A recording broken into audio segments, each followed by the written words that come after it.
विद्यार्थी मित्रांनो, स्वागत आहे पुन्हा एकदा एका नव्या व्हिडिओमध्ये। आजच्या व्हिडिओमध्ये आपण काळ काम वेळ या घटकावरील सर्वात शेवटचा नमुना पाहणार आहोत।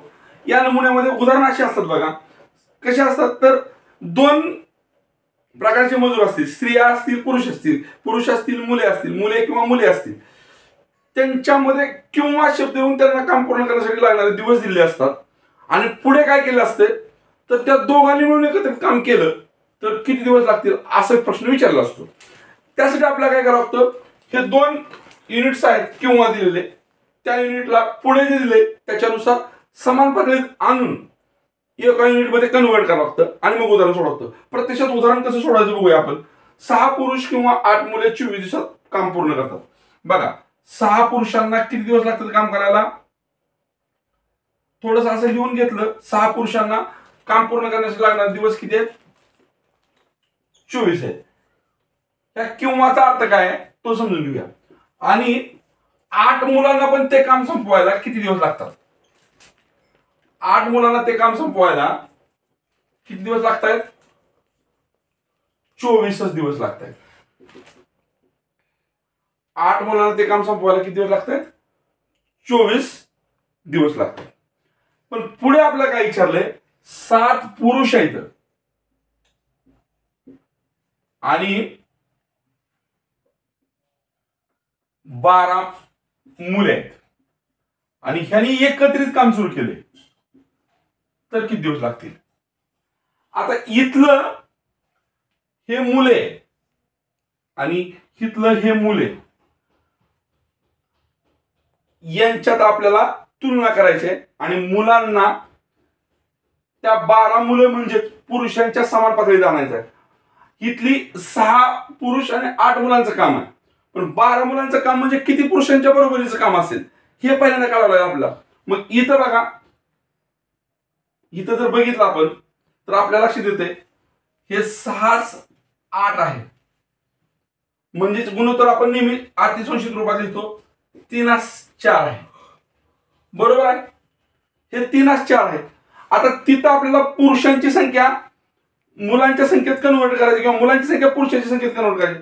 मग इथं जर 4 मुलं असतील त्याच्याऐवजी आपल्याला ऍक्च्युअल 12 मुलं दिलेत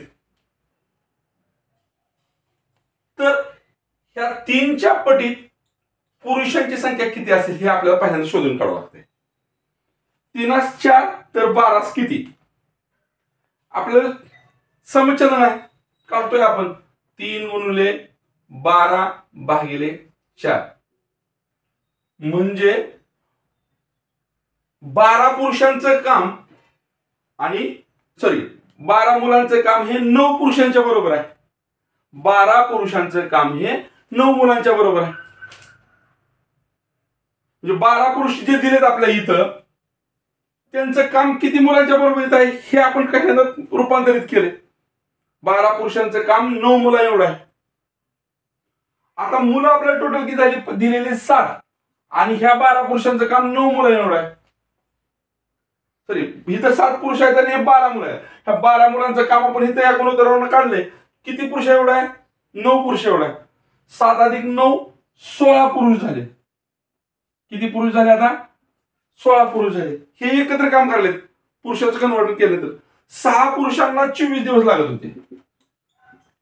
आता पुरुषांची संख्या 16 झाली आहे म्हणजे काम संपवायला दिवस काय लागणार, कमी। पुरुषांची संख्या वाढवली, दिवस कमी लागणार म्हणजे व्यस्त प्रमाण आहे। व्यस्त प्रमाणात आपण काय करतो, वरच्या 2 बाबीचा गुणाकार भागिले खालची बाब करतो। 6 चौक 24, 4 6 24, 4 चौक 16, 6 6 36, 36 भागिले 4 9 दिवस लागतील आणि 9 हा पर्याय आपल्याकडे 2 नंबरला आहे। परत एकदा गणित समजून घेऊया। हे गणित असं आहे बघा, मुलांच्या आणि पुरुषांच्या प्रमाण काढायचं आहे। परत एकदा समजून घेऊया गणित। दिलेली माहिती याच्या आधारे आपण 4-5 उदाहरणं पाहणार आहोत, पण पुन्हा एकदा हे उदाहरण समजून घेऊ म्हणजे तुम्हाला समजायला सोपं जाईल। बघा काय दिलंय आपल्याला, 6 पुरुष किंवा 8 मुले 24 दिवसात म्हणजे 6 पुरुष बी 24 दिवसात संपवत आहेत आणि 8 मुले पण ते काम 24 दिवसात संपवत आहेत. किंवा ह्या शब्दामुळं त्याचा अर्थ आपण असा घेतला. या दोन्हीमध्ये गुणोत्तर किती येते? 6-8 आहे. आणि गुणोत्तर आपण काय करतो? नेहमी संक्षिप्त रूपात लिहितो. संक्षिप्त रूपात लिहिल्यानंतर हे गुणोत्तर होतं 3-4. 3-4. मग आपल्याला भागाकार सोपा होण्यासाठी आपण काय करतोय? नंतरचं गुणोत्तर आपल्याकडे काय आहे? पुरुष 7 आहेत आणि मुलं 12 आहेत. 7चा आणि 3चा मेळ लागत नाही कन्व्हर्जन करताना, पण 4चा आणि 12चा लागतोय. त्यामुळं परत आपल्याकडे 12 पुरुष आहेत. मग ह्या 4 मुलांचं काम ह्या 3 पुरुष एवढं आहे, तर ह्या 12 मुलांचं काम किती पुरुष एवढा होईल अशा या अर्थानं आपण त्याची मांडणी करतोय. आणि मग ही मांडणी समचलनात होते. 3 × 12 भागिले 4. 4×3=12 म्हणजे 9 किंमत आली. 12 पुरुषांचं काम, 12 मुलांचं काम हे 9 पुरुष एवढं आहे. आणि मग आपल्याला दिलते पुरुष किती? पहिले 7 पुरुष दिलते आणि 12 मुलं दिलती. आणि ह्या 12 मुलाच्या कामाची किंमत आपण पुरुषामध्ये मिसळू शकतो का नाही? 7 पुरुष अधिक परत 9 पुरुष म्हणजे काम करणारे व्यक्ती किती झाले? आता 16 पुरुष झाले. आणि मग दिलेली माहिती आपल्याला इथं आहे. 6 पुरुषांना 24 दिवसात लागत होते, तर 16 पुरुषांना किती दिवस लागतील? व्यस्त प्रमाण आहे आणि व्यस्त प्रमाण मांडून घेतल्यानंतर 6 × 24 भागिले 16. 8 × 16 8 × 24 बेक बे बेत्रिक 6. 3 × 3 9. 9 हा पर्याय आपल्याकडे 2 नंबरला. अशा पद्धती ही उदाहरण आहेत. फक्त कन्व्हर्जन आपल्याला करता आलं पाहिजे, गुणोत्तर समजलं पाहिजे. पुढचं एक उदाहरण बघूया. त्याच पद्धतीचं दुसरं उदाहरण आहे. 4 पुरुष किंवा 6 मुले 12 दिवसात एक काम पूर्ण करतात. तर तेच काम 6 पुरुष आणि 3 मुलं. इथं काय सांगितलं? किंवा सांगितलंय. म्हणजे 4 पुरुषांना काम करण्यासाठी दिवस किती लागतायत? 12 लागतायत. आणि किंवा दिल्यामुळं त्या 6 मुलांना पण किती दिवस लागतायत? 12 दिवस लागतायत. आणि ह्यांचं गुणोत्तर किती आहे? 4-6.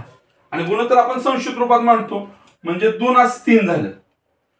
पण आता पुढे आपल्याला काय विचारलंय? 6 पुरुष आणि 3 मुले एकत्र काम करण्याची. म्हणजे आपल्याला हे काम करण्यासाठी एक तर ह्या पुरुषांना ह्या मुलांमध्ये रूपांतरित करून घ्यावं लागणार आहे, किंवा ह्या मुलांना ह्या पुरुषांमध्ये रूपांतरित करून घ्यावं. आणि ते करण्यासाठी आपण काय करतो?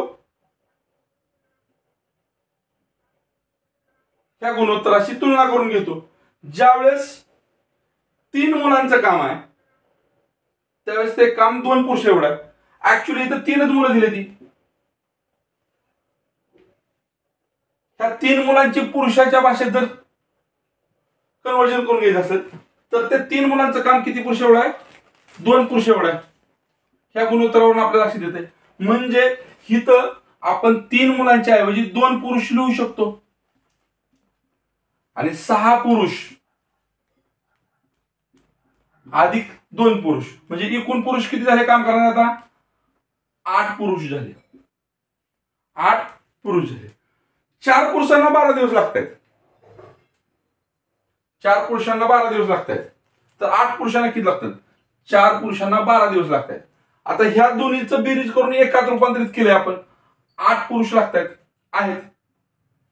आणि पुरुषांची संख्या वाढल्यामुळे कामाचे दिवस कमी होणार. व्यस्त प्रमाण आहे. 4 × 12 भागिले 8. 4×1 4, 4×2 8 बेक बे बेसाही 12. 6 दिवस लागणार. पर्याय क्रमांक 2. ज्यावेळेस किंवा दिला असेल आणि पुन्हा एकत्रित काम करत असतील ते 2 युनिट, तर त्या 2 युनिटला एक तर ह्या युनिटमध्ये कन्वर्ट करावं लागेल किंवा ह्या युनिटमध्ये कन्वर्ट करावं लागेल. ही बेरीज एका युनिटमध्ये आणायला लागेल. मुलांच्या ठिकाणी तर पुरुषांच्या कन्व्हर्जन करावं लागेल किंवा पुरुषांच्या ठिकाणी मुलांचं कन्व्हर्जन करावं लागेल. त्या पद्धतीने केलं तर आपल्याला उत्तर येणार आहे. अशा पद्धतीने आणखीन एक उदाहरण बघूया. विद्यार्थी मित्रांनो, अशा पद्धतीनं हा आपण आज एक नमुना बघितला आहे. उद्याच्याला आपण नमुना असा बघणार आहे. उद्याच्या व्हिडिओमध्ये आपण असं बघणार आहे. यातलंच उदाहरण, अ आणि ब दोघं मिळून काय दिवस काम करतायत, पुन्हा ब आणि क मिळून काय दिवस काम करतायत. तर ते काम कशा पद्धतीने त्या प्रकारचे उदाहरण कशा पद्धतीने सोडवायचे हे आपण उद्याच्या व्हिडिओमध्ये बघणार. आजचा व्हिडिओ आवडला असेल तर नक्की लाईक करा, शेअर करा, सबस्क्राईब करा. धन्यवाद.